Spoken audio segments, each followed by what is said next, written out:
Cool stuff today, man. Cool stuff.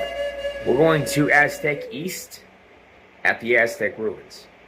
Now it's rarely seen, not fully excavated. I'm hella excited. I hope I can bring you with me. Thank you for watching Revisiting History. Let's see it there.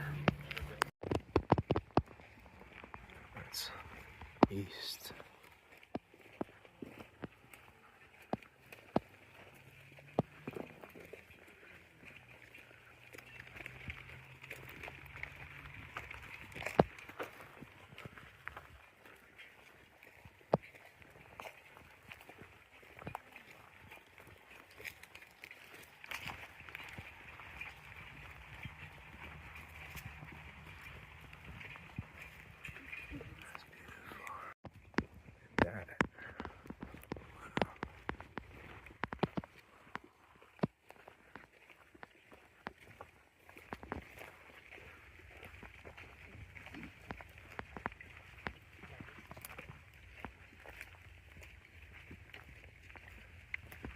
Rooms is kind of a similar process that Earl Morris had, where by this point these rooms had been looted, and so there were entrances into these rooms.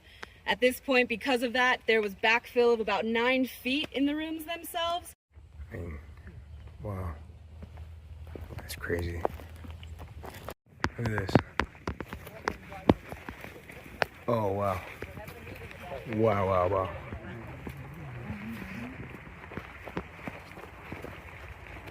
That's incredible.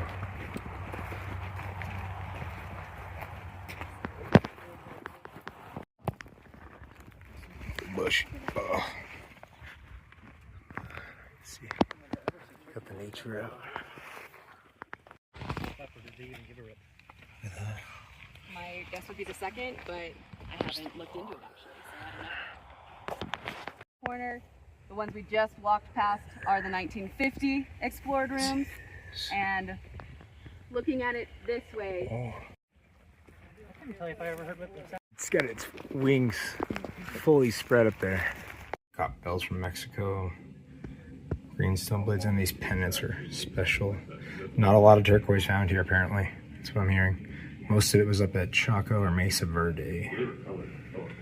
But again, seashells obviously trade, went far. And then so sophisticated. Look at those beads. This is one of the few that I've seen that actually has a ceramic type texture with 2 handles, and it's from 1200, which was prime Chaco. And we were just at Aztec East. Here's the entire complex. Aztec West. It connects to the Great Road, and then you can see the alignment that comes directly through here. And the Aztec East complex was only occupied for 80 years total. So the fact that it was built out of river stones. It looked like it was hastily built. It looked like this area was on the decline, which it was. Chaco Canyon had suffered 2 back-to-back droughts, so to say that this area was going to be fine is just be probably wrong. Crazy, because I just saw one of these in the dirt, and they should be back here. And then this map, it's really cool because you can see New Mexico, the Four Corners area, and then the basket makers, which are 200, 750, 80, 200, 250, 80, and then you have the dark ones marked in 1000 BC to 8200. So all the way up Hidden Valley, again, the river systems.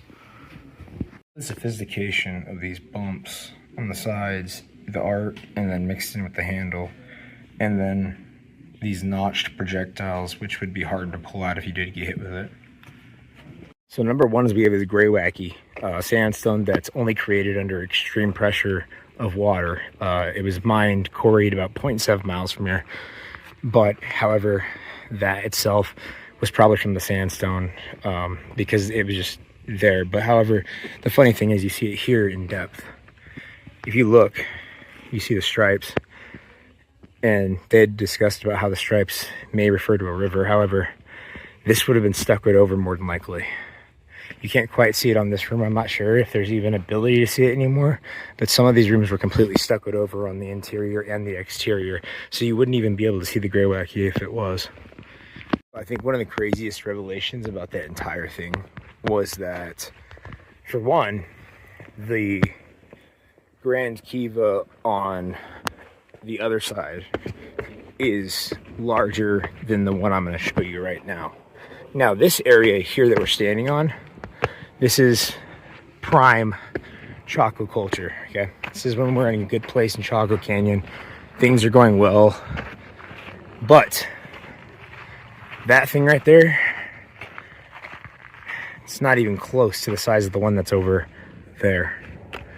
Not even close. And then again, we about, if I were to compare it, about this area here starting over to there, about half is excavated, partially. So, and then like I said, the kiva, the Grand Kiva over there is not excavated, but it is very visible. We were standing on top of the wall actually itself, and it was pretty big. So you can see here's some more the Pueblo areas.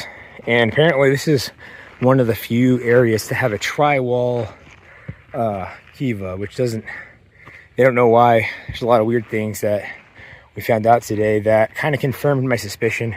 I asked how many people were here. She told me the same amount that there are today.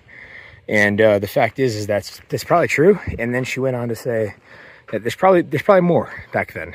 And I also agree with the idea that there were more likely people here, a lot more people than we thought there were beforehand. Now, before I take off, I'm going to show you guys some really special stuff that I found in my research here.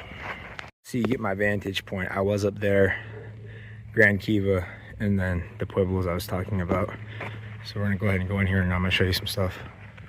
So this is generally what the Great Kiva would look like with the 4 pillars, the 2 vaults on either side, and then a fireplace.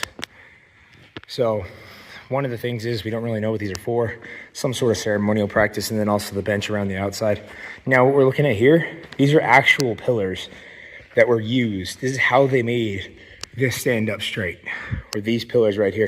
And if you look over here, they're still being used today. Those pillars are the same pillars that have been there for over 1,000 years. That's crazy, actually crazy.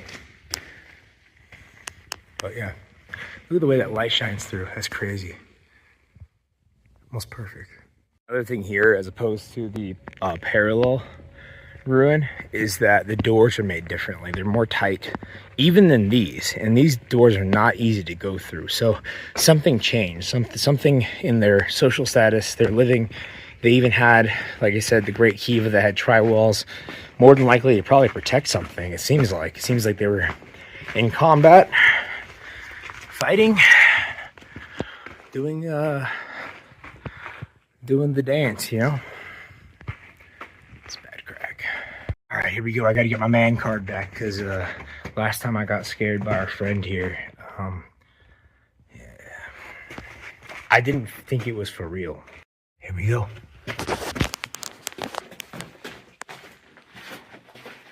And this is where it happened. Just kidding. It's a few rooms in. I'm still looking up. Oh. You can see some of the, I don't know if this is redone. This might actually be original adobe stucco. Looking for that bat. Oh, see, yeah. I swear, bro, last time it like cut me. Maybe it didn't. I don't know. Either way, you can see what it's like going through these doorways. It's not like, I'm not a tall dude, but I really got to duck. Oh, man, look at that adobe. Some of the structures. Unfortunately, this, you know, honestly, this looks like tomb robbery, or it was at one point. The way it's carved out, does not appear to have been constructed by the people who lived here. I want to thank you for revisiting history with me, coming on this special journey, and being you. Keep up your stuff.